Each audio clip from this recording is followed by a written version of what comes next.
जिल्ह्यात शेतकरी आणि सर्वसामान्य नागरिकांना अखंडित वीज पुरवठा मिळावा यासाठी राज्य सरकारकडून कोट्यवधी रुपयांचा निधी खर्च केला जातो।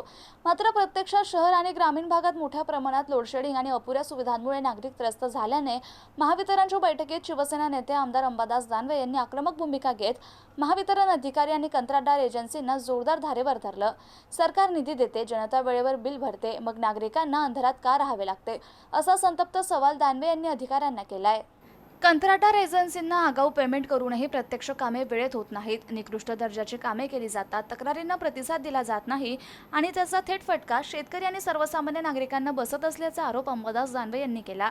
ग्रामीण भागात ट्रान्सफॉर्मर वारंवार जळणे, कमी दाबाने वीज पुरवठा होणे, शेती पंपासाठी प्रतीक्षा करावी लागणे, तर शहरात दिवसातून अनेकदा वीज खंडित होण्याच्या घटनांमुळे नागरिक संतप्त असल्याचं दानवे यांनी बैठकीत निदर्शनास आणून दिलं। सोलार प्रकल्पांच्या जोडणीत होणारा विलंब, तांत्रिक अडचणी आणि अधिकाऱ्यांच्या हलगर्जीपणामुळे नागरिकांचे आर्थिक नुकसान होत असल्याचे दानवे यांनी निदर्शनास आणून दिलं।